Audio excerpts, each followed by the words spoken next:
Ahoj, vítám vás u našeho dalšího podcastu od světa fyzioterapie a dneska tady mám vzácného hosta, až z Banské Bystrice za náma přijal doktor David Liška. Davide, ahoj. Ahoj. Davide, já bych tě poprosil, jestli by ses na úvod mohl našim posluchačům představit. Tak to sú dve základné veci o mne, že nerad sa predstavujem a nerad hovorím o sebe, ale tak aspoň v krátkosti. Som fyzioterapeut Vojenského športového centra Dukla a okrem toho pôsobím na dvoch univerzitách v Banskej Bystrici, Slovenská zdravotnícka univerzita a Univerzita Mateja Bela. Děkuju takhle za rychlej úvod. Já tak vím, že seš vášnivý sportovec. Rád chodíš na běžky, občas jezdíš na kole nebo si jdeš zaběhat. Co tě baví nejvíc? Tak asi tie zimné športy. Nie som až taký úplne vášnivý športovec, skôr rekreačný, ale to amatérske športovanie mám veľmi rád, čiže to si veľmi vychutnávam, keďže tú moju robotu hlavnú vykonávam s vrcholovými športovcami, čiže ten rekreačný šport pre mňa veľmi veľa znamená a tie bežky sú pre mňa top. Snažím sa to potom aj svojich študentov učiť. Ty jsi mě vlastně řekl, že máš takový zvláštní způsob motivace svých studentů ke sportu, že když s tebou chcou diskutovat nějakou práci, tak s tebou jdou na sport a když lyžujete, tak na lanovce potom jim dáváš připomínky, tak to je nějaký tvůj nový standard? Áno, je to také niečo, že žijeme náročné životy, však máme už obidvaja svoje rodiny, svoje deti, tak potom je ťažké kombinovať ten odborný život, konzultácie so študentami, tak vždycky sa to snažím urobiť aj nejako zážitkovo. To znamená, chcem, aby tí fyzioterapeuti nielen veľmi veľa teoreticky vedeli, aby aj športovali, tak veľmi rád ich takto vytiahnem, že či už bežky, lyže alebo podobne. Nedávno akurát minulý týždeň sme mali aj taký večerný výšlap, že sme si dali čelovky a vyšlapli sme nejakých 50 minút hore a potom sme sa spustili. Je to veľmi dobré, veľmi nás to baví a zatiaľ sme nestretli medveďa a snad to ani nepríde. Tak doufám, že všichni studenti na to mají stejný pohled a názor jako ty. Nemajú právo názoru v tomto prípade. Dobře. Ale je to také, že áno, snažím sa mať takýto bližší vzťah so študentami, to znamená, aj keď robím práce, nesnažím sa to robiť len v tej roli, že ja som ten školiteľ a ja mám ten správny názor jediný a všetko podľa mňa, ale spoznať aj toho človeka a čo ho baví, čo ho naplňa a potom sa snažím aj tie vedecké témy im tak prispôsobiť. Pre mňa je to veľmi dôležité individualizovať. Ja keď som študoval, bolo to väčšinou tak, že tu máte tému, v tejto sa orientujte, toto urobte, ale mňa veľmi zaujíma, čomu sa ten človek venuje a potom sa snažíme tú vedeckú metodiku dosadiť do tej problematiky, ktorá ho zaujíma a snažíme sa to tak urobiť, aby to bolo troška aj so srdiečkom, že nebola to len práca pre prácu, aby to malo potom aj nejaký taký vedecký význam. Já bych ještě možná doplnil, když už zmiňuješ vlastně tu vědeckou práci, že máš za sebou více než 80 publikací, a což mě přijde docela ve tvém mladém věku jako taková anomálie skvělá, takže to mně přijde obdivuhodný. A zároveň hodně pracuješ se sportovci, věnuješ se i této tématice, to si myslím, že dneska bude jednou z takovou důležitou součástí těch našich témat, o čem se budeme bavit. Učíš teda na fakultě, takže máš i přesah ke studentům a pracuješ teda hlavně se sportovci v té své klinické praxi. Áno. Je to také niečo, že možno ťažko sa hľadá tá príchodnosť, ale naopak ja tú príchodnosť vidím veľmi dobre. To znamená, že ja už v podstate odkedy som študoval, tá veda pre mňa znamenala veľmi veľa a rovnako aplikujem tú vedu v praxi. To znamená, keď vyjde nejaká nová štúdia alebo vyjde nejaká nová metrika, snažím sa ju doviesť na Slovensko, napíšeme nejaké skripta, prípadne ich hneď aktualizujem klinickú prax, ktorú majú študenti u mňa, alebo v podstate vymyslíme nejaké nové záverečné práce, tak tým pádom sa tie publikácie nazbierajú. Je ich viacej, ale nikdy som to nerobil na čísla, alebo v podstate je to také, že vás učia, že špecializujte sa na jednu tému, to robte. Ja som v čias, kedy ešte to nikto nevyžadoval, to znamená, že tú vedu som bral tak automaticky. Ani som nikdy v budúcnosti nečakal, že sa to bude hodnotiť pozitívne, že čo robím, ale som vychovaný tou generáciou, čo nás učila, že robiť niečo, pretože sa to má, nie pre nejaký taký osobný úspech. Čiže moja publikačná sféra je vždycky tak trošku aj frustrujúca. To znamená, vždy, keď ma niečo v tej klinickej praxi štvalo, tak som sa snažil diseminačne podporiť tú aktivitu, že sme urobili nejaký článok, snažili sa poukázať na nejaké nové zranenie, ktoré nebolo identifikované. Alebo naopak sme tú vedu využívali na to, že poukážeme na výrazné problematiky, ktoré sú na Slovensku, čo sa týka už hypoaktivity alebo napríklad aj chronického alkoholizmu v rámci biopsychosociálneho modelu. Takže tá veda je so mňou spojená celý život a nevnímam ako tú vedu ako nástroj, že plniť nejaké normy a podobne, tak potom tie čísla sú troška väčšie, ale naozaj tá veda by mala byť súčasťou toho fyzioterapeuta. Mně se hrozně líbí, jak si zmínil, že vyjde nějaký nový článek a ty ho hnedka vlastně přijímáš a snažíš se ho poskytnout těm studentům, nějak ho zařadit do praxe a jak jsi mi naposílal spoustu dalších věcí, graficky to zpracovat a trošku zpříjemnit tomu konečnému uživateli to, jak ten technický text, který možná může být pro někoho odstrašující, tak jako, jak ho převízt k tu praxi, aby nám to vlastně pomohlo v té praxi, což za mě je fakt obdivuhodný a můžu to jen potvrdit v tom, že snažím se taky být up to date a sledovat nový články a zrovna pár týdnů, měsíců zpátky jsem ti reagoval na sociálních sítích, na Instagramu, na to, že zdával do storyčka nějakou studii, kterou jsem zrovna vyšla, já jsem mu zrovna četl, ty jsi tam měl otevřenou, říkám, ježiš, to je super. Někdo to sleduje, někdo to dál šíří a dává do povědomí, takže můžu potvrdit, že up to date opravdu seš a naposílal jsi mě vlastně hodně materiálu, který vytváříte. K tomu bych možná teďka přistoupil. Byste adaptovali hodně dotazníků nebo na hodně dotazníkách vlastně pracuješ na adaptaci, tak jak je tohleto náročná činnost, proč ti to dává smysl?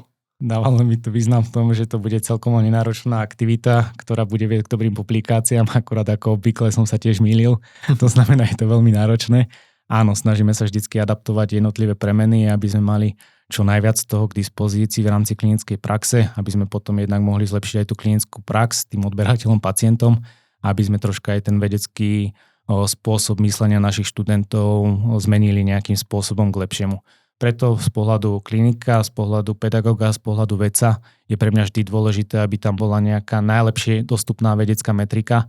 Preto sa snažíme adaptovať svetové metriky, ale samozrejme adaptovať také novšie, ktoré vychádzajú, keď sa rozhodneš adaptovať niečo, čo je tu už 25 rokov, tak veľkú dieru z toho vo svete neurobíš. Aj tí autori, čo to prvotne vytvorili, sa asi pozrú na teba, že kde si bol tých 25 rokov.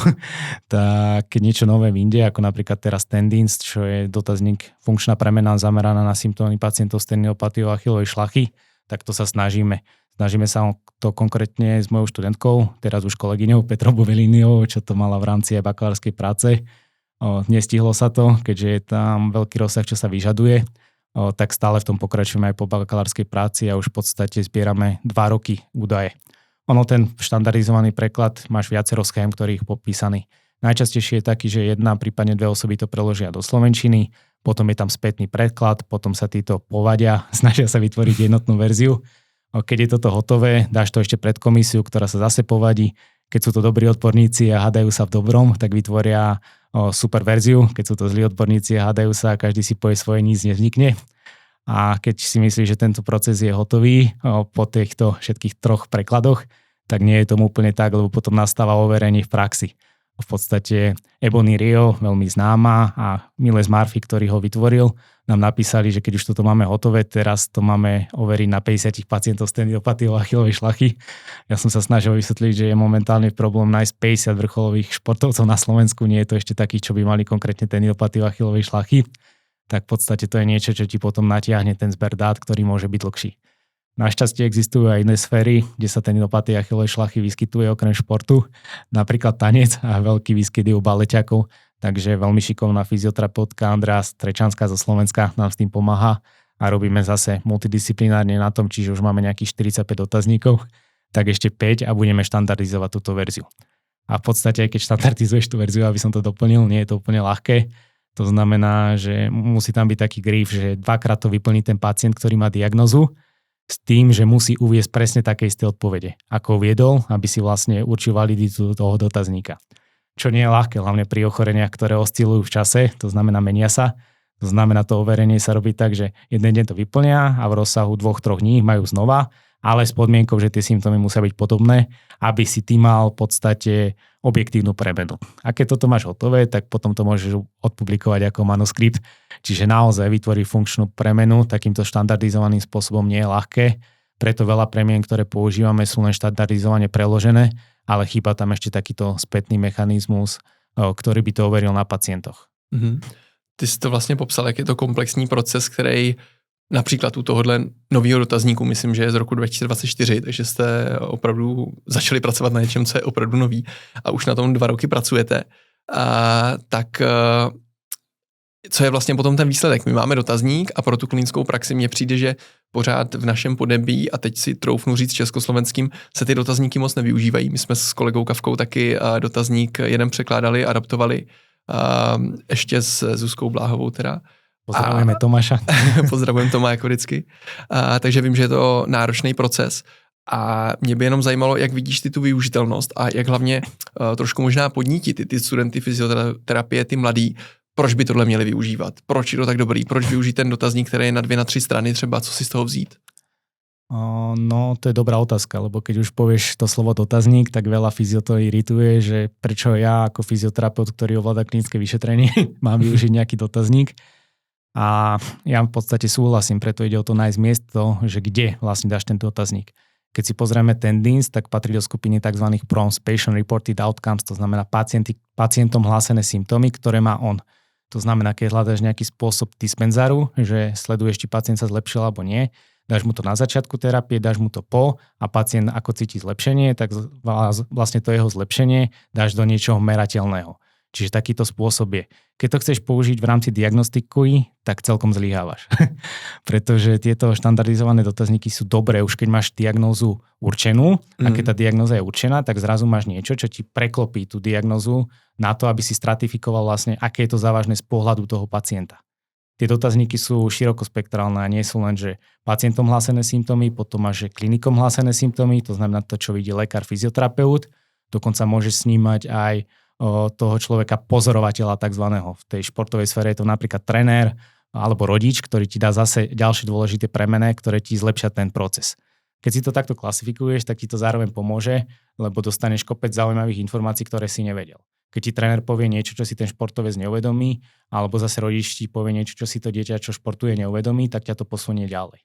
Zároveň táto skupina je taká, povedzme, že inklinuje k tomu, že potom, aby viedla celý ten proces, takže vždy dobre túto skupinu pozorovateľov držať na tom, že áno, poradíte mi, chcem vedieť tieto veci, ale nestupujte do toho diagnostického procesu, lebo nám to môžete pokaziť. Preto ja v podstate mám veľmi dobré skúsenosti s trénermi, rád s nimi komunikujem, ale držím si ich v tej sfére, že v podstate dajte mi tie informácie, ktoré potrebujem a na oplatku im dávam zase tie informácie, ktoré oni potrebujú. To znamená, čo môžem robiť s tým človekom a koľko to bude trvať, než sa mi vráti do športu. Keď tá komunikácia s tým trénerom funguje na tom princípe, tak nás to posunie ďaleko ďalej. Ešte keď sa vrátim k tým premenám, tak potom sú výkonnostné testy. To sú zase tie, ktoré sledujú ten výkon toho zranenia a vlastne tieto funkčné premeny všetky spolu súvisia a ide o to, ako to vyskladáme. To Patient Reported Outcomes je vynikajúci nástroj na evidenciu zlepšenia, na to, že možno aj keď nemáš čas, to znamená, tie dotazníky sú také, že pacienti ich môže v čakárni vyplniť a ty už dostávaš tú informáciu v tom, že ako on vlastne vníma tú tendinopatiu achilovej šlachy. Doteraz to bolo, že mám nejakú tendinopatiu achilovej šlachy, prípadne iná diagnóza a zrazu máš niečo, čo ti môže aj napovedať, ako pacient to veľmi vníma. Vždycky je to subjektívna premena, to znamená, že ja ju veľmi rád akceptujem, nemám také rád, že pacient to má v hlave a podobné. Zrazu máš niečo, že aj keď pacient to má v hlave, v úvodzovkách, že aký je ten jeho klinický prejav veľmi silný. A na to sú dobré takéto štandardizované dotazníky. To, čo máš už v podstate ty, tak to sú štandardizované dotazníky, ktoré sú zamerané zase na screening výskytu, muskuloskeletálnych poraní, čo zase nie je jednoduché, aj keď si pozrieš tie svetové štúdie, keď chceš zistiť, že vlastne aká je prevalencia určitej patológie, tak aj tie diagnostické guideliny a algoritmy sa menia a zase tieto nie sú také silné na to, aby si určil priamo diagnózu. To znamená, máš veľa kvalitných diagnostických dotazníkov zameraných iba na výskyt bolestí, ale priamo ti neurčia tú patológiu a konkrétne to zranenie. Ten tendens je vynikajúci na to, že už keď máš zranenie, tak máš zrazu funkčnú premenu, ako vieš škálovať to zranenie, ako to ten pacient cíti. A je to aj dobrý motivačný faktor pre neho, že videl, že na začiatku terapie bolo takéto skoré a keď robil to a to, tak sa zrazu posunul tam a tam. To mně přijde právě super, ten test, retest i v rámci toho dotazníku, že ten člověk mně přijde, pokud jde například o chronické onemocnění, trvá to dlouho a ten člověk si myslí, že se pořád nelepší, tak tady potom vidí právě skoro v tom dotazníku, který zahrnuje ať už nějaký subjektivní vnímání bolesti nebo omezení symptomů, tak vlastně i nějaký testy, jako je výpon, skákání s nožmou, skákání na jedné noze, který může iritovat tu danou tkáň, jako je tady ta achilová šlacha a může to tomu člověku říct, že před nějakýma 2 měsícema to vnímal takhle, teďka to vnímá takhle a tam je ten posun. Já vždycky těm lidem říkám, oni třeba přijdou a řeknou, já jsem se vůbec nezlepšil a je to vlastně, když se vidíš každý den v zrcadle, tak taky nezestárneš a myslíš si, že jako nemáš vrásky, ale když vidíš fotku před 2 rokama a vidíš fotku teďka, tak najednou vidíš, no, mám pár šedivých vlasů navíc a možná tady se mi dělají vrásky, ale nevšiml jsem si toho, protože se vidím každý den. Takže to je docela dobrá zpětná vazba, co ten dotazník může poskytnout. Ale jak jsi řekl, je to součást nějakého komplexního balíčku, který se využívá a hezky jsi to zařadil, že nedáme to obecně každému člověku v čekárně, ale když už mám tu diagnózu, tak pak to v rámci toho sledování můžu využít, což si myslím, že super zařadil a je to ještě v kontextu dalších nástrojů a testů, baterie různých testů a celkového odběru té anamnézy. Takže za to děkuju, že jsi to takhle začlenil. A v rámci toho Tendince možná ještě zmíníme, že by to měl být jako novější, lepší dotazník, než byl Visa A, který se u achilovky dřív používal. A že na něm pracovali, jak jsi zmínil Marfio, kterého jsem tolik neznal, ale vlastně i Jill Cook, která je hodně známá, Ebonirio a i Peter Maliaras, což jsou takový fakt světový jména na tendinopatie, který prostě s tímhle přišli, tak už jenom tohleto tak trošku podtrhává tu důležitost toho dotazníku.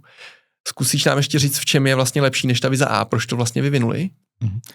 Tak vždycky je tam tá snaha niečo aktualizovať, niečo vylepšiť. Môžeme sa dívať na to, či je to validnejšie pre nás.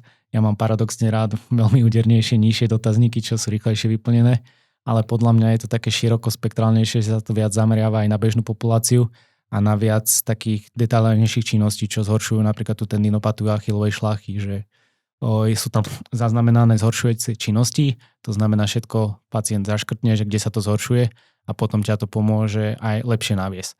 Ono, ako spomínaš tú skupinu autorov, tak oni v podstate vydali 2025 to bolo, diferenciálnu diagnostiku, alebo 4, nie som si úplne istý, aj práve tendinopatie achilovej šlachy, kde poukázali na to, že veľa tendinopatie achilovej šlachy nemusí byť, ani achilovka, čo v podstate, ak si dobre pamätám, aj ty si zdieľal, že jeden tendinopatický plantár, teda respektíve, že jeden z 5 prípadov môže byť práve tendinopatický plantaris, ktorý robí problémy, tak vlastne vydali aj takýto diferenciálny algoritmus, ktorý poukazuje na to, že pozor, nemusí to byť achilovka. Ale keď už si istý, že to je achilovka, tak môžeš použiť ten Tendince a môžeš to použiť v podstate aj na tie ostatné pridružené diagnózy, ktoré s tým môžu súvisieť. Děkuju moc a myslím si, že tohle je důležitý a že každý by si to měl minimálně přečíst, i kdyby třeba ten dotazník nakonec nepoužíval, tak ty otázky se dají stejně v rámci povídání s tím člověkem, toho rozhovoru, tak se dají využít, jako je tam typy dotazů stylu, jestli vás to bolí hnedka první kroky, jestli to bolí při klusání, při chůzi, při rychlý chůzi, většinou se používají podobné otázky i při patellofemorální bolesti, vlastně u všech nějakých poranění nebo lézí nebo diagnóz, které najdeme na dolních končetinách, tak jsou dost podobný, takže dá se z toho i dost dovzdělat si myslím do té komunikace s tím klientem. Ja to často označujem ako, že anamnéza k cieľu, čo ty si už veľmi pekne povedal v predchádzajúcich diskusiách, že aký má tá anamnéza význam. To znamená, už keď nechceš používať tie dotazníky, tak aspoň vieš, čo sa máš pýtať a to, že dáš správnu otázku, tak je veľmi efektívne. Naozaj, ja som bol učený, že rodina, sociálna anamnéza, opísať všetko v anamnéze, ale nic z tohto mi tak nedalo ako tá úderná otázka. Keď sa spýtaš, ja neviem, pri plantárnej fasciopatii, boli to ráno, tak už ťa to zase vie naviesť nejakým spôsobom. Ďalšie dôležité, čo je pre mňa v tej anamnéze, len jednoduchá otázka, že pamätáš si, ako sa ti to stalo? Ako náhle si človek pamätá jednoznačný moment, tak vie, že budeš inklinovať k akutným zraneniam a keď si nepamätá, to znamená, bolo to najprv, potom zase lepšie, potom horšie, teraz už ani neviem chodiť, tak zase ťa to inklinuje k tým overuse typu zranenia. A práve to ťa vedie k tej tendinopatii achilovej šlachy, že mohlo by to byť práve ona. A takéto veci v tej anamnéze sú pre mňa veľmi dôležité a naozaj stačí jedna dobrá otázka, prípadne 2 klinické vyšetrenia, ktoré to potvrdia a potom môžeš dať aj funkčnú premenu, aby si to sledoval. Ako náhle dáš do toho nejaký faktor, ktorý môže narušiť celú tú diagnostiku, respektíve ten diagnostický sled, napríklad aj zobrazovaciu metódu, čo sa týka šľach, tak zrazu ten kontext môže vyplynúť úplne inak a zrazu sa môže stať mismanagement, že to ochorenie sa nelieči tak, ako má, čo sa často deje aj v praxi, že keď si zoberieš, ako si ty povedal, patellofemorálny syndrom, tendinopatie, ale aj iné štruktúry, tak tá zobrazovacia metóda je perfektná na to, že môže opísať rôzne javy, ktoré sú s tým spojené, ale nikdy tá zobrazovacia metóda nie je dostatočne silná, aby určila priamo tú diagnózu typu overuse. To znamená, že čo sa týka diagnostického testu na achilovku, tak 2 roky dozadu som bol taký veľmi zákerný a svojej študentke som napísal do posudku, že testovanie tendinopatie achilovej šlachy palpačne nie je dobrým testom. 2 roky potom som sa aj musel ospravedlniť, lebo v najnovších guidelinoch práve tá palpácia vychádza ako najlepší diagnostický test. Že keď to je myslím ten Royal London Hospital test. Royal London zrovna úplne nie. Všeobecne len čistá palpácia, že chytíš tú šlachu, nemusíš mať žiadne tajomné skily, že meráš napätie dotykom a podobne, ale len, že chytíš a boli. Royal London test je za mňa perfektný test, to znamená, že keď urobíš tú dorziflexiu, tak veľakrát väčšina testov je takých, že pozitívnych, keď bolesť sa objaví. Pri Royal London test je to taký, že tá bolesť vymizne. Čiže mne to typologicky na 95% sedí veľmi dobre tento test a podľa mňa má dobrú diagnostickú validitu, v podstate aj pri patelárnej tendinopatii. Já právě na tyhle dvě to používám velmi často a byť ten test má nějaké svoje omezení, tak mi to přijde jako jeden z výborných palpačních testů, který zatím u těch lidí fakt jako hodně funguje, tak jak je popsaný. Jasné. Ono bola testovaná aj štúdia a paradoxne tam bola udaná veľmi nízka senzitivita a špecificita. Mne klinika ukazuje presný opak, že je to veľmi validné. Akurát som troška skeptický k tomu metodickému prevedeniu štúdie, lebo keď máš takéto zranenia ako tendinopatia achilovej šlachy, povedzme syndrom iliotibiálneho traktu a gluteálna tendinopatia atď., tak tým zlatým štandardom je práve to klinické vyšetrenie. Ty keď použiješ zobrazovaciu metódu ako zlatý štandard, tak veľa prípadov môže byť asymptomatických a nejasných. Preto pri tejto typológii zranení by som bol veľmi opatrný v interpretácii, že čo použiješ ako zlatý štandard. Lebo veľakrát, čo často zabudáme v tej klinickej sfére, tak práve pri typu overuse je zlatým štandardom to klinické vyšetrenie a nesmie sa čakať na to, že sa dá dobrá diagnóza, povie sa, že overte to na MR-ku, MR-ko popíše, prípadne nepopíše nejaké zmeny a tá diagnóza v podstate zanikne. Sú aj samozrejme ďalšie, syndrom mediálnej tibiálnej hrany a takéto, kde to klinické vyšetrenie je podľa mňa zlatým štandardom a zatiaľ nemáme objektívnejšie metriky. Kdo může vlastně určit tu diagnózu, tak dost často je lékař, ale vlastně ty jsi hezky zmínil, když jsme byli na kávě, že zlatý standard je tohleto vyšetření, který dělá fyzioterapeut, ale dost často tu diagnózu má určit lékař třeba na základě toho zobrazovacího vyšetření. Takže tady vnímáš nějakou trošku bariéru v tom, kam by se to třeba mohlo posouvat? Ja svojich študentov vždycky učím, že existujú 3 scenáre, čo sa týka štrukturálnej príčiny. Keď si zoberieme, ja neviem, achilovku, to znamená, že môže mať tendinózu, môže mať bolesť, môže mať tendinózu, nemusí mať bolesť a môže mať bolesť a nemusí mať žiadnu štrukturálnu zmenu. Preto ty potrebuješ jednoznačne to klinické vyšetrenie, aby si to diferencoval. Keď do toho vstúpiš s obrazovacíou metodou, čo je v poriadku, vždycky veľmi efektívne, veľakrát to tak robíme, tak v podstate dostaneš iba jednu informáciu. Mám tendinózu. A čo ďalej? To znamená, že tá tendinóza môže byť klinicky nemá, nemusí sa prejaviť a naopak môže boleť veľmi. Rovnako keď urobíš zobrazovaciu metódu asymptomatickému človeku, tak to zhrubnutie šlachy tam pravdepodobne bude vo veľa prípadoch a hlavne čo sa týka športovej sféry, tá tendinóza tam proste veľakrát nastať musí, lebo oni majú enormnú záťaž a tá šlacha sa adaptuje a prispôsobí. Čiže nutne nemôžeš urobiť tú diagnózu len na základe tej zobrazovacej metódy, lebo by to raz urobilo ten mismanagement. To znamená zlatým štandardom palpácia, klinika, vylúčenie iných stavov a keď toto nefunguje, tak potom zase hľadať iné diagnózy, ktoré by práve mohli byť tej diferenciálnej diagnóze.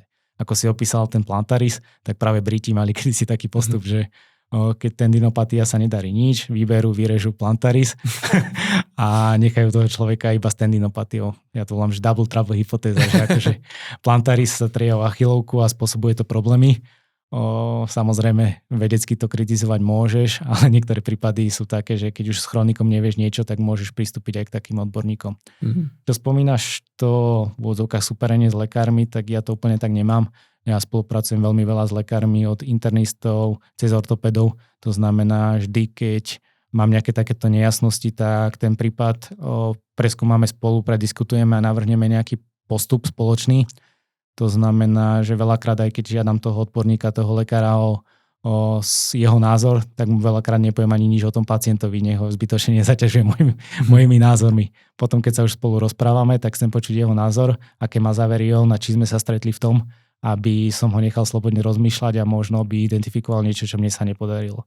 Čiže pre mňa tá spolupráca multidisciplinárna v tej športovej sfére je základ všetkého a bez lekárov, aj viacerých ako si mal ty, pán doktor Neuschlo alebo pán doktor Spúrny, geniálny radiolog, s ktorým veľmi rád spolupracujem, by som sa veľakrát vôbec nezaobišiel a skôr by to pacientovi škodilo. Mně se právě líbí, že zmiňuješ tu multidisciplinární spolupráci, když takhle funguje. A myslím si, že je to jedna z takových výsad těch fyzioterapeutů, když si můžou kolem sebe postavit ten tým těch lidí, kteří jsou v tom daném místě nějak akumulovaný, víš, za kým toho člověka poslat a hlavně víš, že to funguje, ta komunikace, že to není jenom tak, že ono to jde většinou u těch profi sportovců, o kterých se stará víc lidí a je tam trošku větší tlak na to, aby se to takhle řešilo, než u ostatních vlastně, u obecné populace. Ale když vlastně máš lidi kam poslat, máš tu zpětnou vazbu, víš, že ty lidi jsou odborníci, že jim můžeš věřit, tak se pracuje jako daleko s nás, než když máš jenom zprávu od lékaře, který třeba nekomunikuje. Takže si myslím, že to vybudování tady ty sítě těch kontaktů je dost důležitý pro to, aby jsme těm lidem mohli pomáhat. No. Aj v tej športovej sfére to má svoje úskalia. Keď je ten športovec známy, tak v úvodzovkách je tam veľa odborníkov, čo sa chce do toho zapojiť. Udělat si fotku na Instagram, že s ním pracujou a že ho zachránili. A vzniká tam potom ten fenomén overtreatment, to znamená, že veľakrát je to o tom, že tí odborníci nekomunikujú medzi sebou a každý si dá svoju terapiu, čo vedie potom k mismanagementu. To znamená, že ja mám radšej ten mikromanagement, že lokálne spojení títo odborníci a vedia si to diskutovať, ale vždy je tam potom aj ten fenomén, že... Aby to spíš byla týmová práce, než... To, že jeden musí všechno zařídit a zachránit. Tak, ale veľa športovcov je aj tak ladený, že v Bystrici tá kolagenka nie je taká dobrá ako v Bratislave. V Bratislave sa zase sťažujú, že tá kolagenka je lepšia v Prahe. V Prahe zase nadávajú, že v Berlíne a v Mníchove majú lepšiu kolagenku ako oni. Čiže často sa tam deje aj to, že proste si veľakrát ten športovec môže sám uškodiť tým, že vyhľadáva strašne veľa názorov a tú skupinku ľudí, čo má okolo seba, majú možno podobný prehľad, si až tak neváži a hľada stále niekoho iného, čo nie je zlé. Ja som veľmi rád, keď je zapojený veľa odborníkov, len keď ten odborník dá jeden takú diagnózu, ďalší dá takú, potom ešte hľada niekoho mimo, čo mu povie zase niečo iné, tak ten športovec má zrazu v hlave plno informácií a nevie si vyseparovať. To znamená, že máš problém s achilovkou. Ja veľmi nemám rád tú dávnejšiu interpretáciu, že nikdy nie je problém v mieste problému, ale vždy je problém niekde inde, tak po 15 odborníkoch príde s tým, že má zablokované rebro a robí zlé flexiu v krčnej chrbtici a achilovka ho boli stále rovnako, ale tých ostatných odborníkov predtým obviní, že nevedia, čo robia, lebo mu nenašli tú pravú príčinu problému. Setkáváš se s tím často, že přijde člověk za tebou s tím, že ten problém pramení ze zablokovaného žebra nebo z nějakého dechového stereotypu nebo z problémy s ploskou nohy?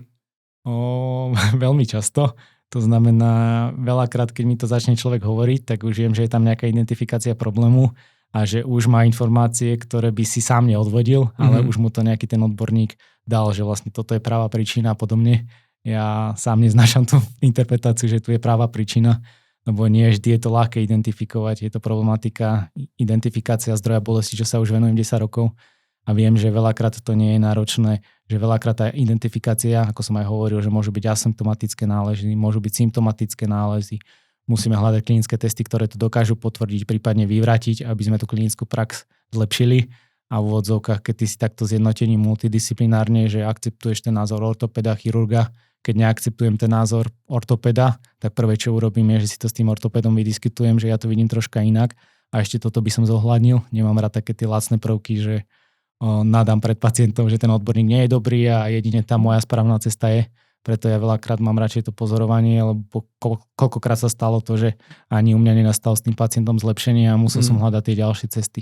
Čiže nemám rád ten typ konfrontácie, že toto je zlé, ten odborník je zlý, toto nie, ale proste, aby sme mali zjednotené postupy. Nakonec stejně z toho si vezme to nejhorší jenom ten klient nebo pacient, a to tím, že je frustrovaný z toho, že každý říká něco jiného, že on chce, aby mu někdo pomohl a ostatní jenom spíš chcou mít tu svoji pravdu, že jo? A víme zase z vědeckých dat, že spíš to vede k chronifikaci toho problému, toho daného člověka, než že by mu to nějak pomohlo. No. Presne, preto veľakrát, keď prednášam na nejakých medzinárodných konferenciách, tak rád začínam s tým, že mám taký slajd, že diagnostika z pohľadu radiológa, diagnostika z pohľadu fyzioterapeuta, diagnostika z pohľadu ortopeda, prečiarknem a že prečo by to tak malo fungovať, že každý si dá vlastnú diagnózu a potom ten pacient nevie, ktorému názoru veriť a pritom tie novodobé guideliny, novodobé postupy nie sú nikdy separačné, že by nejakého človeka dávali tohto odborníka mimo, že tento názor je nesprávny, len proste to potrebujeme zjednotiť a potrebujeme to stále zlepšovať, aby ten konečný produkt, ten pacient dostával vždycky najlepšiu liečbu. V podstate aj keď si zoberieš rôzne onkologické ochorenia, ale aj typu sklerózy, neurologické, tak v tých guidelinoch je vždycky rehabilitácia zahrnutá. lebo tá rehabilitácia vo veľa prípadoch zlepšuje výrazne tú kvalitu života pacientov, len prečo tam musí vstupovať ten aspekt, že k tomu hodíš ešte nejakú diagnózu inú navyše, čo by negovala to predchádzajúce. Čiže za mňa vždycky ten pacient musí vedieť jednoznačne, kde má problém, a keď už ide do veľa teórií, že toto nie je problémov a tí ostatní odborníci nevedia, tak je to pre mňa taká red flag, že ten odborník nie je typ, s ktorým by som chcel spolupracovať. Když si zmínil, že dost často teda vede to řešení těch problémů toho klienta k tomu, že my využíváme takzvaný redukcionalismus na jeden jediný faktor, a zároveň si popsal, že většina těch zranění a bolestí je multifaktoriálních, tak jak to pak tomu člověku teda vysvětlíš, když on takhle přijde, má tohleto přesvědčení, který vlastně pramení od nějakého odborníka. Teďka ty nechceš zhazovat všechny ostatní odborníky, ale zároveň víš, že je to trošku složitější a možná právě proto i ten člověk může být trošku zklamaný z té terapie, že přece už tenhle ten jeden problém řeší tak dlouho, že se to furt nevyřešilo, ať už je to nějaký pohybový vzor, nebo nějaká blokáda, nebo co slyšel. Tak to může víc vlastně k frustraci toho klienta. Myslím si, že to může víc i k frustraci nějakého mladého fyzioterapeuta, který vlastně je nadšený třeba do nějakého jedné metody nebo jednoho konceptu a řeší to hodně zatím jenom takhletou cílenou terapii jedné věci, jednoho faktoru místo víc komplexního pohledu. Tak jaký bys měl doporučení pro tý mladý fyzio a jak to řešíš s tím klientem, když právě přijde s tím přesvědčením, že to je ten jeden faktor? V zásade z pohľadu terapie mi to až tak nevadí, ale dám si tam tú podmienku, že vieš čo, že dobre, ale skúsime ešte niečo nové s tebou, čo sa doteraz nerobilo. Dáme 20% terapie, že sa zameráme na toto, čo chceš ty, ale keď proste chceš, aby som ti pomohol alebo nejakým spôsobom, tak sa zameráme ešte aj na toto. Tak podľa mňa všetky strany sú spokojné. Super. A pri tých mladých fyzio je to také, áno, máš pravdu, že keď veľakrát si čítajú množstvo teórií sú nútené sa učiť, tak je to také, že alebo vidia niektoré kurzy, tak majú niekedy také nereálne očakávanie, že čo robí tá terapia. To znamená, že keď sú veľmi nadšení, baví ich to a robia len jeden typ terapie a sami uvidia, že to nebolo až také efektívne, ako si mysleli, tak potom to často vedie k tomu vyhoreniu, ako si spomínal. Preto pre mňa je dôležité, keďže mladých fyzio učím veľmi často, je to, aby si racionalizovali tie postupy a vždycky vedeli aj separovať množstvo informácií. Táto doba je problematická v tom, že aj z pohľadu štúdia, aj z pohľadu vedeckej literatúry, čo keby chceme čítať všetky štúdie, tak potrebujeme asi infúziu, aj tak by sme to nestihli. Je taká, že musia vedieť separovať tie informácie. A keď sa to už počas štúdia naučia, že vyfiltrovať si to, čo je dôležité, tak to potom dokážu lepšie aplikovať aj v terapii. A takto, keď to robím, tak mám skúsenosť, že tých študentov to aj viacej baví. Keď ich držíš len v tom, že teraz sa učí iba jeden druh metodiky a nič iné neexistuje a teraz stále mu hovorí, že aj tú metodiku, keď ten študent robí zle, že vlastne nič iné neexistuje, tak veľa študentov má tendenciu veriť, že vlastne len takto to musí robiť. Vlastne aj teraz veľa vecí, čo my sme robili v minulosti, tak teraz by som už nevidel význam to robiť a možno aj v budúcnosti, keď budeme počúvať tento podcast, tak si uvedomíme, že to, čo som tvrdil teraz, je už dávno vyvrátené, tak je to v podstate aj dobrý postup, lebo vie, že vzniklo niečo, čo môže byť efektívnejšie. Ako si aj ty spomínal, že si sledujem tie štúdie a vždy sa snažím niečo nové zapracovať, tak robím to presne tým spôsobom, ale nie tak, že by som nejako závratne zmenil štýl rehabilitácie, ale proste obohatím ho možno nejakú novú terapiu, nejaký nový algoritmus vyšetrovací, ale ten štýl terapie je stále podobný, len obohatený o niektoré veci. Takže nemám ani veľmi rád také, že 5 rokov robíš to, potom ťa uchvatí iná metodika, zase robíš to, potom za ďalšie 3 roky zistíš, že to je dobre, potom zmeníš úplne to. Preto ja učím svojich študentov, že na to, aby nevyhovorili, tak presne si majú skladať nejakým spôsobom tú rehabilitáciu, že 15-20% môže dať z tohto konceptu, potom ostatné urob aj toto, čo je proste podložené, že tým pacientom to nejakým spôsobom pomôže a ostatné môžeš vždycky dať aj tú individuálnu zložku. Zas nemám rád aj tú takú interpretáciu guidelinov a všetkého ostatného, že zás teraz len vedecký svet a nič iné neexistuje. Teraz pacientovi máš ukazovať tabulky, grafy a podobne, to zase toho pacienta unudí. Čiže tá veda je vynikajúcim nástrojom, pomocným, ale nie je to nástroj, že teraz sa musíš držať len v jednom type a presne to robiť podľa toho, ale guideliny sú často tak orientované, že máš tam rehabilitáciu, aerobné silové cvičenie, plus tam máš nejakú nadstavbu, ktorú si ty môžeš upraviť. Takže podľa mňa takýto spôsob je dobrý, ako nevyhorieť. Ani v tej športovej sfére nemám úplne rád ten striktný evidence base, lebo keď máš nejakého športovca a chceš vyťaziť, tak proste si nútený urobiť niečo iným spôsobom a nemôžeš ísť presne tak, ako to robia všetci ostatní, ale musíš dať nejakú prídatnú hodnotu. Keď je to efektívne, potom to budú robiť všetci po tebe, ale zase tie zlepšenia aj ostatných športovcov budú videné, tak v podstate z pohľadu tej vedy musíš vždy prispôsobiť a niečo inak urobiť. Tí vrcholoví športovci sú väčšinou preto dobrí, lebo nemajú všetko podľa tabuliek a majú väčšinou niečo, čo tí iní nie a nemusí to byť ani o nadmernom tréninku. Mně právě přijde, že dost často se misinterpretuje vůbec to, co to evidence-based je, že spousta lidí si myslí, že to je vyloženě, nevím, mám nějaký vědecký článek a všechno je to jenom jakoby takhle, ale obecně to je jenom jeden článek, obecně ten trichtýř, kterým by to mělo propadnout, je ta nejlepší vědecká evidence, která projde i tím, co ten terapeut dělá, co mu dává smysl, jak to může zařadit do té svojí praxe, do těch svých základů, jak se jakoby popsal, že každý má něco, v čem se pohybuje a nebudu teď dělat něco úplně jiného jenom podle jednoho článku, který někde vyšel.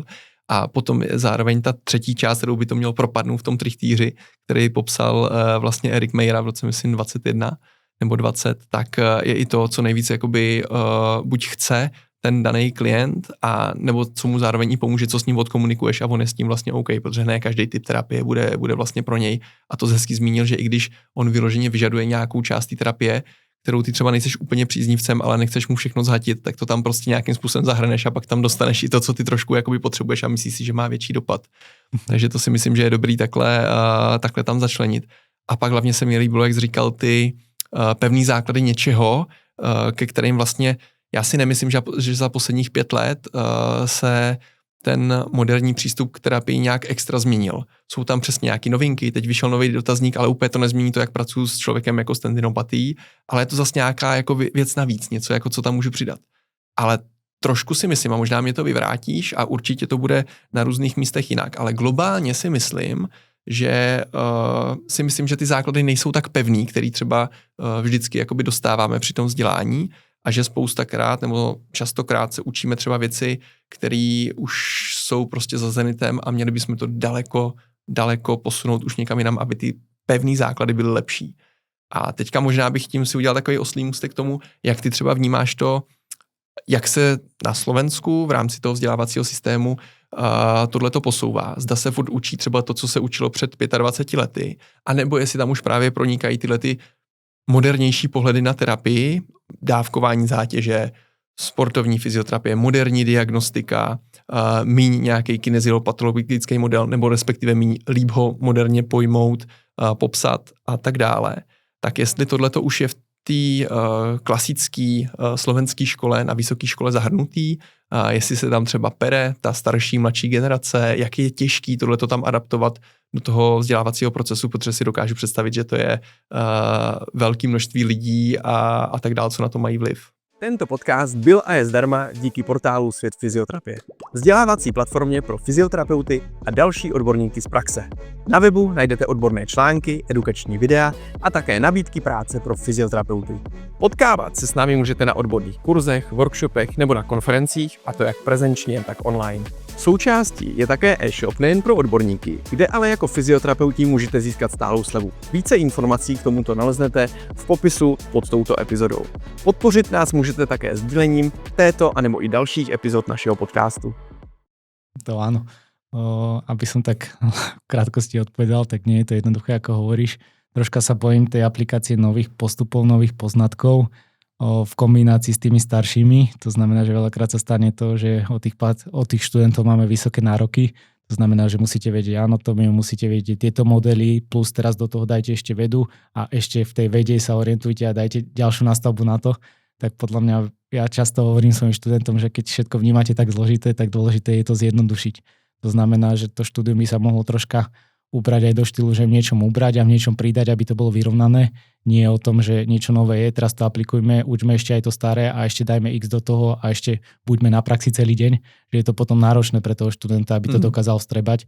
Čiže podľa mňa tu nám musí dojsť k optimalizácii. V Banskej Bystrici, keď vyučujeme študentov, tak si môžeme dovoliť v podstate používať najnovšie poznatky, čo je pre mňa dobré, lebo tých študentov vieme usmerniť a vieme ich naviesť na takúto cestu.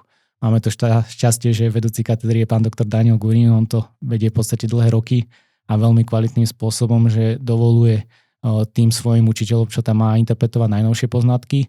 Má tam učiteľov, ktorí majú dosť skúseností a sú veľmi pokorní. Pozdravujem pani doktorku Frčovú.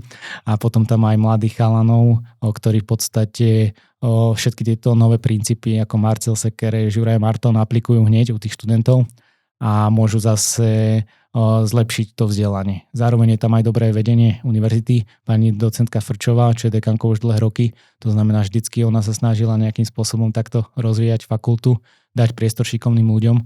Takže v Banskej Bystrici sa naozaj snažíme tým študentom dávať čo najviac, aby práve toto všetko, čo si spomenul, mali. Ale vidím tam aj tú tienistú stránku, že niekedy by sme mohli ten tlak a tie naše požiadavky zmierniť, aby sme našli v tom taký kompromis, lebo aj z toho pohľadu študenta je to náročné vyhovieť všetkým teóriám, všetkým učiteľom klinickej praxi a ešte keď majú nejaké brigády, tak je to veľmi náročné zlúčiť. Potom veľa z nich je takých apatických, tak preto ich učím zvolniť a práve ten prístup, že separovať tie informácie, lebo je náročné vyhovieť všetkému a rovnako aj z pohľadu učiteľov je to náročné, že učíš za deň 7-8 hodín a prídeš domov a máš ešte sledovať najnovšie štúdie a večer to aktualizovať svoje prezentácie a ešte to nie je ani finančne až tak adekvátne ohodnotené. Čiže veľakrát je to o tom boji jednotlivca, ale myslím si, že za Banskú Bystricu sa to snažíme stále posúvať na vyššiu úroveň. Že z jednotlivců už je vlastne horda. Áno, áno. A myslím si, že ten smer je dobrý. Ako si spomenul aj tú fyzioterapiu v športe, tak máme špecializáciu, ktorú môžeš 2 roky študovať, kde tie informácie boli staršieho typu, ale teraz sa to snažíme aktualizovať aj o rôznych odborníkov práve, čo sa tomu venujú a intenzívne robia ten rozvoj. Čiže aj takýmto spôsobom sa snažíme tie informácie posunúť. Akurát vravím, že stále to nie je ľahké, lebo to poznanie je drogou a keď máš dobré informácie, chceš stále viac a viac. Tak rád slyším, že to takhle vlastně někde funguje.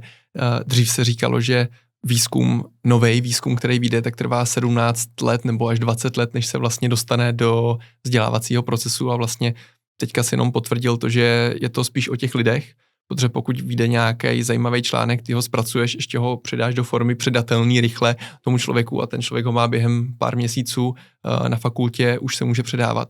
Tak to není jenom tím, že to dlouho trvá, ale je to o tom, jak moc ty lidi jsou pečliví, sledujou to a jak moc chtějí to potom dál předat.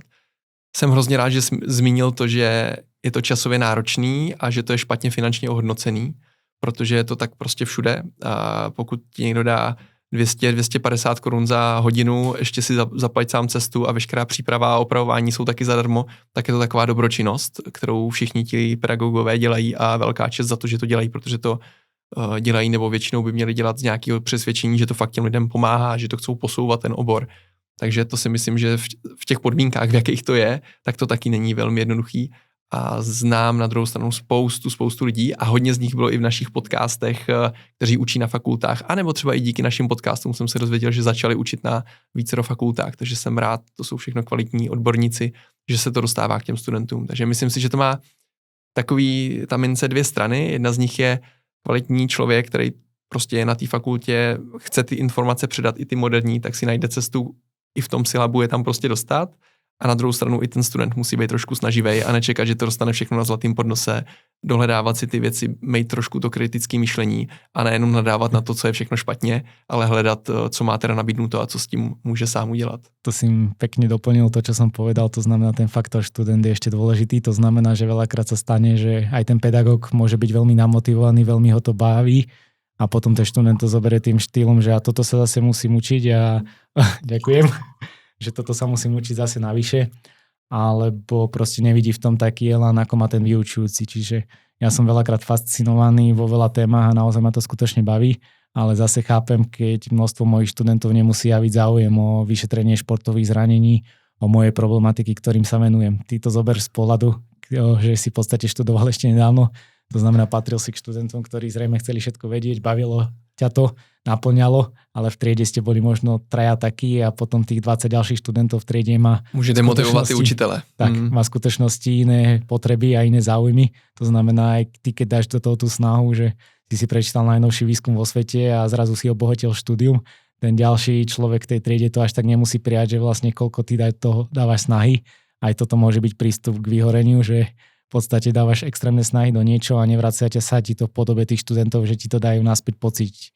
Preto ako sme sa bavili o potrebách pacientov, sú tu aj potreby študentov, jednak niečo, čo musia naozaj vedieť, musia aj naozaj splniť a potom sú tu tieto faktory, že to štúdium musíš prispôsobiť širšej mase a nie úplne tým záujmom teba, ktoré máš. Určitě, ale zase si myslím, že by mohli studenti docenit to, že se jim snažíš předávat tyhle ty věci takhle moderně. Máš pak i nějaký nároky na ně samozřejmě.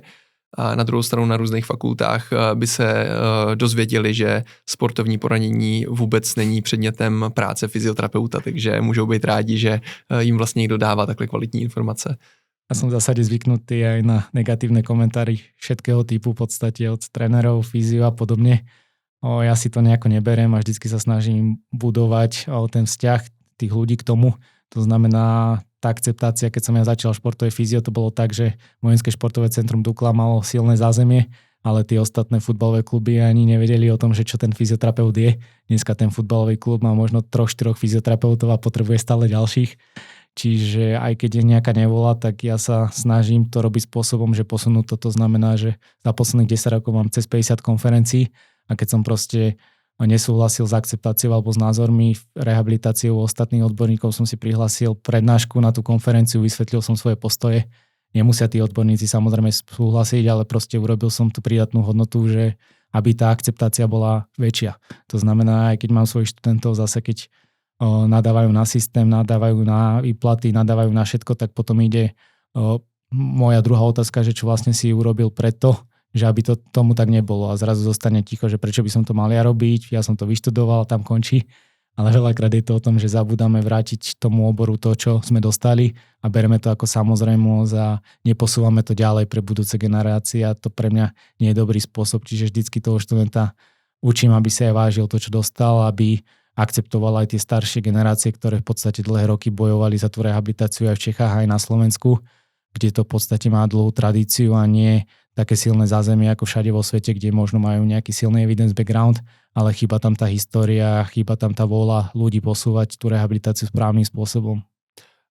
A já si myslím, že hezky zmínil jsi i to, že kritika je jednoduchá, ale aby ten kritik taky něco třeba dělal pro tu společnost, třeba bez nějakého vidiny, nějakého zisku a tak dál, tak to tam ne vždycky potom je a hezky jsi to vlastně popsal i s tím přesahem k tomu, jak to potom adaptovat tyhle ty věci i skrz nějakou historii, kterou tady máme, takže to bylo moc fajn. Ako hovoríš aj o tých motivačných faktorov, tak často je to o tom, že ten mladý študent vidí, že toľko môžem zarobiť za toho pacienta, za hen toho, ale ja mu snažím vysvetliť, že financie sú vždycky najhorší motivačný faktor, že keď nemáš vzťah k tomu a vidíš svoju hodnotu len cez financie, že koľko môžeš zarobiť, tak raz, dva sa stane, že môžeš vyhorieť a skrz to tá rehabilitácia má stať na reálnych hodnotách, na tej pomoci pacientom, až potom sekundárne to, že koľko z toho mám a či sa dokážem uživiť, lebo keď som začínal ja, tak tie finančné podmienky pre fyzioterapiu na Slovensku boli o dosť nižšie. Teraz nie sú o dosť vyššie, ale aspoň o niečo vyššie, ale veľa fyzioterapeutov ekonomicky zvláda túto situáciu a tiež sa nemusí triasť o to, že by AI nahradila ich činnosť. A je fajn, když takhle někdo v rámci toho giving back dělá něco navíc, tak jako třeba ty, že ty informace posouvá dál bez toho, aby se nějakým způsobem museli ohlížet na to, že z toho potřebují mít nějaký zisk, takže to oceňuju a jsem za to fakt rád, že tohle to děláš.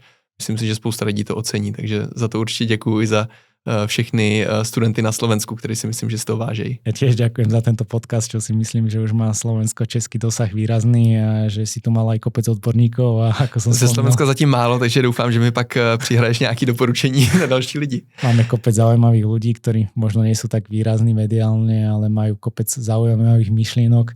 A určitě ti dám zoznam. Ideálně lidi bez Instagramu, od těch, co jsou na Instagramu, všichni ví, že jo? Takže je potřeba jim dát prostor těm, o kterých moc lidí neví.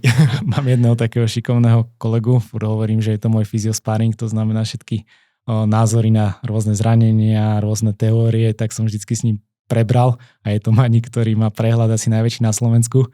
Je to kolega Rado Jambor, ale nerobí veci tak koncepčne, to znamená, že on si kopec veci naštuduje, prečíta, čo neurobí možno nikto, ale tým, že nedá tú mediálnu stránku tomu a neurobí takú disemináciu, tak to povedomie nie je také veľké, ale je to fakt, že môj fyziosparing a kebyže nie je jeho, tak možno som v tej športovej sfére už ani není. To znamená, vždycky potrebuje človek nejakého pri sebe, že čo mu dá takú reálnu spätnú väzbu a vieš tie názory prijať aj z iného pohľadu. To znamená, že nie vždy sú dobrí kamaráti, jasné, robíš to super a nič lepšie neexistuje, ale každý by mal mať človeka takého, čo mu dáva reálnu spätnú väzbu. A ja som nejlepší spätná vazba je tá kritická, takže to věřím, že to doceníš. No. Tak, čiže to sú také diskusie, že keď mu poviem niečo nové, čo som si dal, tak môže prísť raz, dva argument, že to tak byť nemusí, ale nie je to, že by sme sa nejako uražali, ale naopak je dobré, že to vieme aj takto vykonzultovať. Čiže každý fyzio by mal mať svojho sparinga a vždycky takto prebrať informácie. Super doporučení, to je jak ve fitku, že ve dvou, když se jednomu nechce, jak druhý to táhne. tak. Každopádně pojďme ještě k něčemu praktickému, když už jsme začali tím tendin s dotazníkem, tak jaký jsou vlastně nejnovější doporučení při rehabilitaci tendinopatie achilovky, co třeba doporučují nejnovější guidelines a už jsou nějaký novější informace třeba než to guidelines, co používáš? Tendinopatia achilovky ešte ako tak sama o sebe nemusí nič hovoriť, čiže tá diferenciálna diagnostika, že kde vlastne tá tendinopatia, respektíve tá bolesť je, tak je dôležitá, to znamená máš základné formy inzerčnú a potom máš tendinopatiu v strednej časti. Dáva sa to hlavne do súvisu s rozsahom dorziflexie, že keď máš inzerčnú, tak ten rozsah je iritovaný viac. Preto vlastne pri tomto type sa dávajú aj pätky ako dobrý faktor, ktorý dokáže znížiť, tým, že znížiš to pnutie v tej lokalite. Pri mid portion ten úspech taký nie je opätkou, čiže z pohľadu diferenciálnej diagnostiky je dobré poznať tieto dva základné typy, aby si sa vedel orientovať. Potom je tu samozrejme aj diferenciálna diagnostika, ktorá je veľmi pekná, to znamená, že nie vždy je to tendinopatia achilovej šlachy, môže byť v tom zapojený plantaris, môže tam byť flexor, môže tam byť tibialis posterior, môžu to byť stavy ako retrokalkálna burzitída, môže to byť tenosinovitída, zápal paratenónu a tieto veci, ktoré je vždy dobré odhadnúť. Ten taký guidelines, neviem, či úplne som pozeral terapeutické guideliny, väčšinou je to také ošemetné, že niečo, čo má efektivitu, niečo, čo má neefektivitu. Ja to robím vždycky tak, že pre mňa pri type overuse je vždycky dôležité zvolniť z tej záťaže. To znamená, v tej športovej sfére pliometria je samozrejme úžasná tréningová a ako rozvinúť, spôsob, ako rozvinúť tú šlachu, ale v tej akutnej fáze je základ tú pliometriu sa zbaviť toho. Ja to často hovorím, že to je ako basketbalová lopta, ktorú keď sfúkneš, tak funguje šlacha, že vlastne robíš dribbling, lopta sa odráža, zrazu keď máš tendinopatiu, tak tú loptu nevieš odraziť. A to sú vlastne jej schopnosti. Čiže v tej ranej fáze ide o to toho človeka vytrhnúť z tej aktivity, ktorá mu to v podstate spôsobila. Pri športe je to ľahko identifikovateľné. Pri ostatných typoch, samozrejme v rámci diferenciálnej diagnostiky to môžu byť aj iné stavy. Niekedy je známe aj často opísané, že určitá skupina pacientov po užití antibiotík do skupiny fluorochinolónov reaguje tak, že si spôsobí tendinopatiu achilovej šlachy, rovnako je to opísané aj pri gluteálnej, preto je dobré sa pýtať aj na takéto faktory u nich a aby si jednoznačne vedel určiť. Potom samozrejme sú aj ďalšie ochorenia, ktoré sú s tým spojené. Hlavne keď máš bilaterálny prejav, môže to byť asociované so seronegatívnymi spondylotropatiami, môžu tam byť iné ochorenia, ulcerozná kolitida Crohnova, čiže toto patrí do dispenzára zase reumatológovi a gastroenterológovi, keď má podozrenie.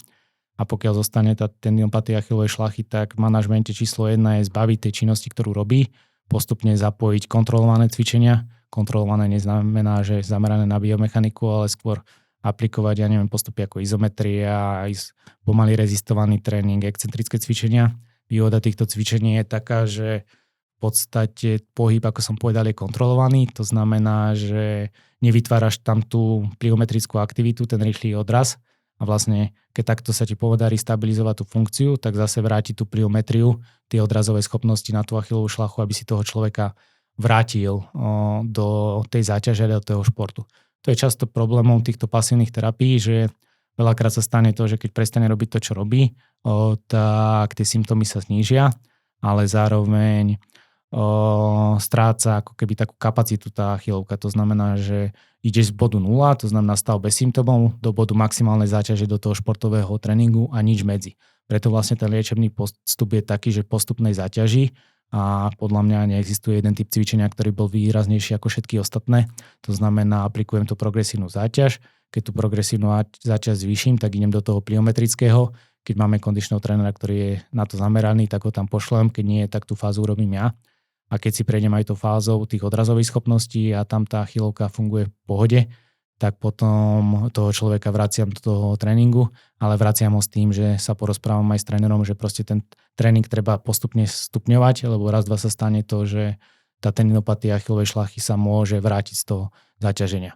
Preto tá achilovka je naozaj komplexná a vyžaduje postupný prístup a veľmi individuálny, to znamená diferenciálna diagnostika, postupné zaťaženie, klasifikácia ďalších aktivít, ktoré sú a potom aj v tom športovom tréningu, aby sa tá tendinopatia achilovky v podstate neopakovala. Pravím, že to je častý problém tým, že sa nevidí nič medzi. To znamená, máš rehabku, cieľ rehabky pre väčšiny ľudí je, že zbaviť bolesti, čo často pri jednoduchších cvičeniach aj pri silovejších cvičeniach vidí, že tá achilovka už je v takom stave, že ho to nebolí, povie, že chod na tréning, ale zrazu ide na ten tréning a robí znova tie aktivity a tá bolesť tam je. Čiže preto ja furt hovorím, že tá reálna športová rehabka je vždycky podhodnotená. To znamená, že potrebujem sa dostať aj z tej fázy, že som bez bolesti, tak teraz ideme vonka, daj si bežeckú obuv a ideme skúšať, ako to reaguje v záťaži.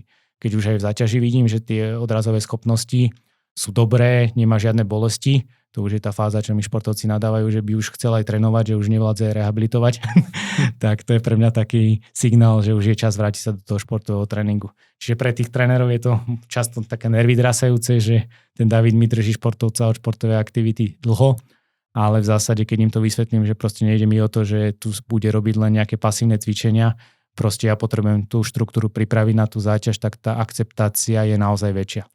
A samozrejme platí tam aj to, že keď toho človeka vrátim zo športovej záťaže a poviem, že nesmie trénovať, tak som troška ako fyzioterapeut zlyhal. Jeden známy tréner slovenský, Roman Švantner, často hovorieva, že keď máš ešte zranenú jednu končatinu, tak máš 3 ďalšie, ktoré môžeš trénovať. Takže aj tá komunikácia s trénerom musí byť, že dobre, zakáž mu tú činnosť, ale navrhni ďalšie alternatívy, ktoré môžeš robiť. Takže neviem, či som úplne povedal nové guideliny, ale je to taký spôsob, ktorým my fungujeme a čo sa snažíme tak aplikovať. Myslím, že hezky shrnul to graded exposure, který popisuje v poslední guidelineu, teď jestli se nepletu, je to rok 2022 od právě Petra Meliárese, který mimochodem bude tady v Praze na kurzu, někdy v květnu ho tady máme na jeden den, tak tam popsal přesně toto, plus hodně často se teďka diskutuje, že ne vždycky jenom ten load management stačí, tím, že vlastně je to zase multifaktoriální věc, tak je potřeba se zaměřit i na ty další faktory. Ale zmínil právě třeba ty antibiotika, které se hodně často zmiňují. A pak důležitá věc možná, co bych ještě... Ešte spomeniem jeden prípad, prišiel mi tak na rozum, že presne sme mali, že atletka, ktorá mala v podstate pol roka problémy s achilovkou, vždycky bola obvinená, že akože robí zlý biomechanický pohyb, že sme zase pri jednom faktore v poriadku, za pol roku žiaden posun, akurát tam bolo ešte výrazné schudnutie a keď sme urobili diferenciálnu diagnostiku, tak práve nešpecifický črevný zápal bol spojený s tou tendinopatiou achilovky, čiže z pohľadu zaťaženia tá achilovka, teda tá tendinopatia nemusela zohrávať až takú úlohu, preto pre mňa ako fyzioterapeuta je veľmi dôležité vedieť aj ten interný faktor, ktorý môže byť tým spojený a nie úplne to stratifikovať iba na jeden rizikový faktor, lebo kebyže to necháme v tom jednom rizikovom faktore, tak sa nikdy neposunieme v tej diagnostike. Čiže za mňa tá tendinopatia je komplexná a často zbytočne individualizovaná iba na jeden rizikový faktor. Tých rizikových faktorov je popísaných viacero, či už znížená dorziflexia, väčšia valgozita, väčšia varozita. Ja tú interpretáciu mám rád, ja sa rád hrám tých rizikových faktorov, že čo vlastne spôsobuje to riziko, ale stále zostaňme pri tom, že je to jeden faktor, ktorý môže byť dobrý v terapii, ale sú tu aj ďalšie. Keď sa sústredíš len na valgozitu kolena a neaplikuješ zaťaženie tej achilovky, tak si zase v tom, že z bodu 0, to znamená asymptomatické, ideš do bodu maximálneho tréningu, maximálnej záťaže na tú achilovku a nič medzi tom, tak raz, dva sa stane, že tá tendinopatia a ten pacient sa vráti zase. To je, myslím, dobrý tohleto si uvědomit a hlavně ne vždycky můžeme všechny ty biomechanické faktory ovlivnit dlouhodobě. Trvá to u dospělého člověka poměrně dlouho. A minimálně aspoň, když ať už děláme cokoliv, tak si ale myslím, že to progresivní zatížení má velký význam i v rámci toho návratu ke sportu, protože si vzpomínám na randomizovaný kontrolovaný studie, tak co se týká bolesti u té achilovky, tak 12-týdenní program měl na bolest, kde byl vlastně progressive overload a bylo tam správné dávkování vlastně na tu achilovku, tak tam bylo to, že na tu bolest to mělo stejný efekt jako jenom pasivní terapie, manuální techniky a tak dále.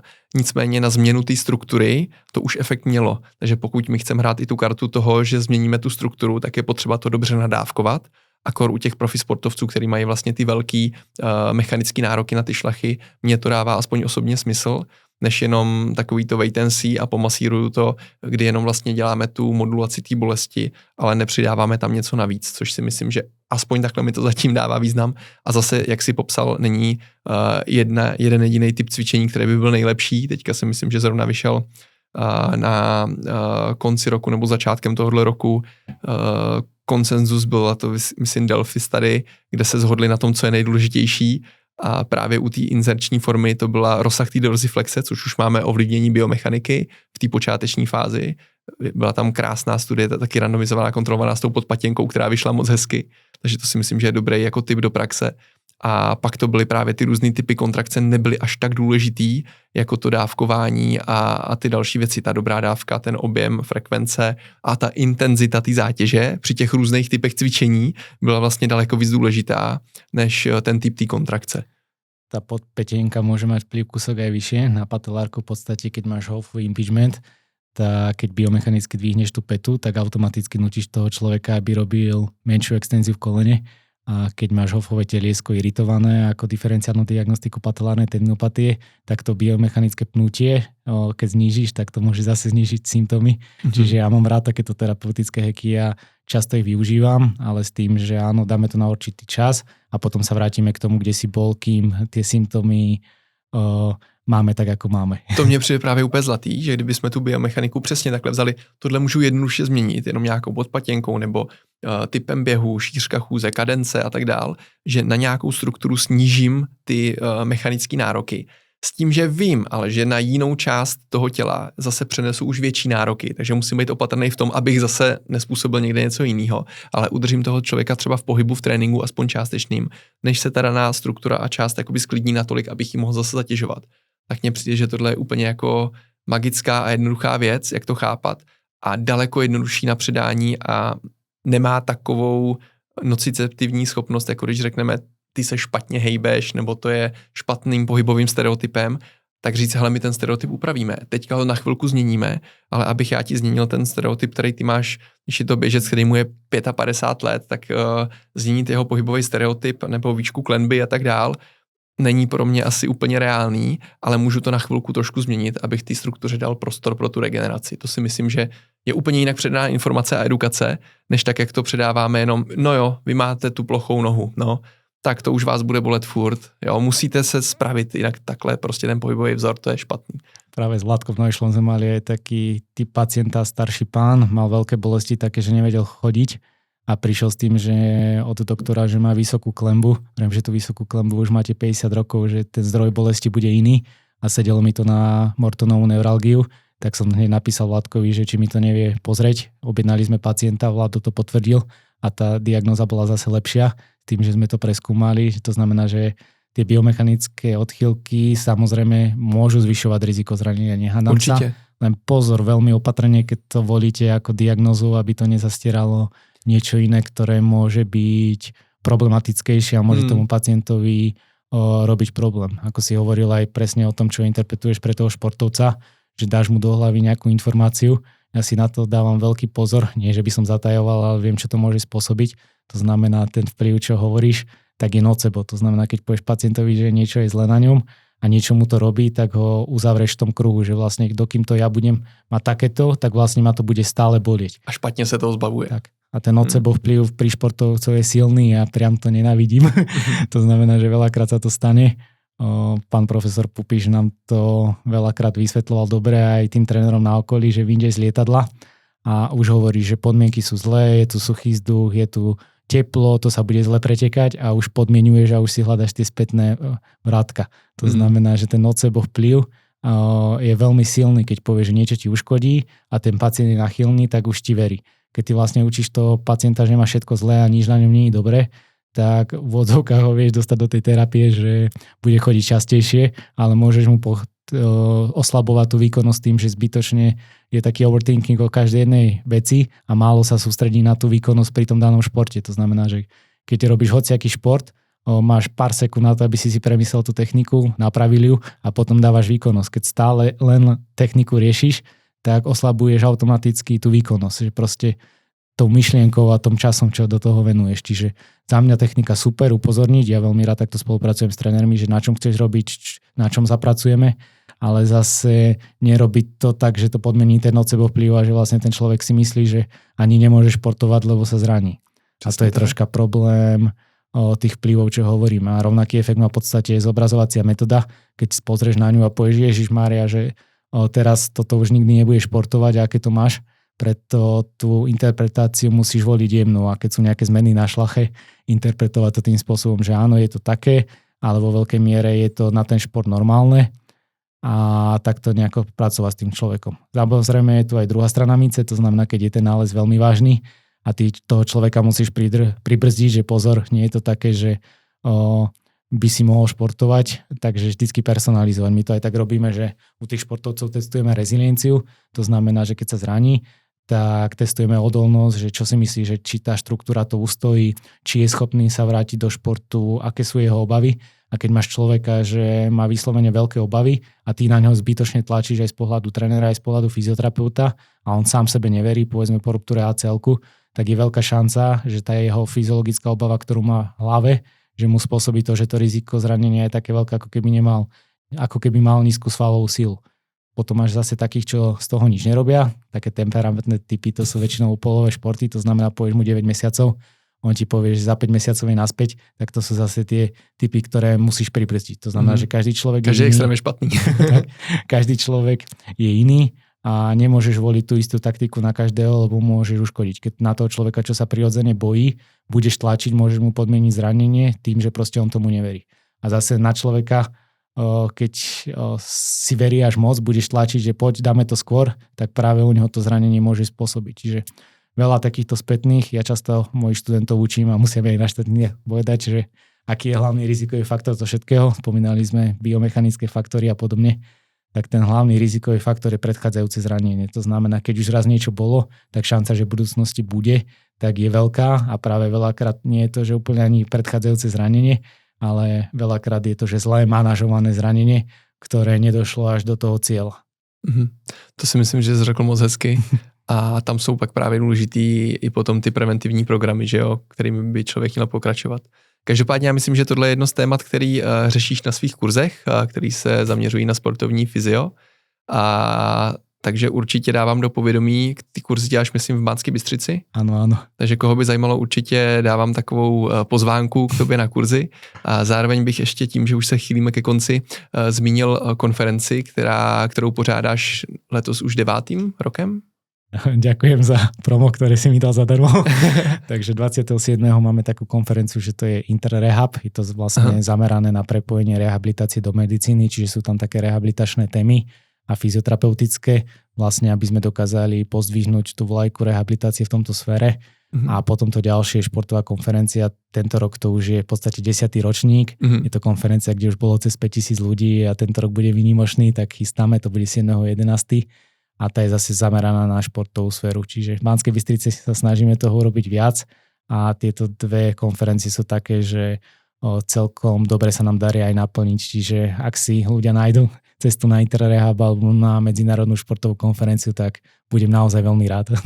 Takže určitě se podívejte, myslím si, že tam jsou velmi zajímavá jména, zajímaví odborníci, který je dobrý si vyslechnout a když je ta příležitost, tak i živě stavit se tam, podívat se. Myslím si, že tyhle ty akce jsou skvělý na to potkávat nový, zajímavý lidi, dělat si takovou trošku prevenci vyhoření, protože se potkáš s lidma, kteří mají podobné problémy a zároveň tě trošku něco natkne do terapie, co třeba dělat jinak, líp a tak dál. Takže myslím si, že ty konference mají význam a díky za to, že je děláte. Takže určitě se můžete podívat, kde najdou ty lidi tyhle ty akce, kde se na ně můžou případně přihlásit. Predávajú sa na stránke EduFit, čo je v podstate môj dobrý kolega, pán magister Obžera, s ktorým takto už dlhé roky spolupracujeme, čiže lístky si zakúpia na stránke edufit.sk. Super, tak jo. Prípadne, ak budeš znova chcieť obnoviť spoluprácu, tak na Svet Fyzio. OK. Tak jo, takže ještě jednou děkuju moc a Myslím, že jsme probrali spoustu věcí a že bychom tady určitě další 3 hodiny mohli sedět a povídat si dál, protože už u kávy jsme toho probrali hodně, takže třeba se nevidíme naposledy a třeba zase někdy příště vybereme nějaký téma, na který se zaměříme. Tak. A sme zabudli povedať, že už vlastne máme 2-hodinový rozhovor za sebou, tak toto je iba pokračovanie 3. hodina. My jsme jenom plynule navázali, takže pokud by vám chybělo něco v kontextu, tak se moc omlouváme. Už jedeme 3 hodiny v kuse.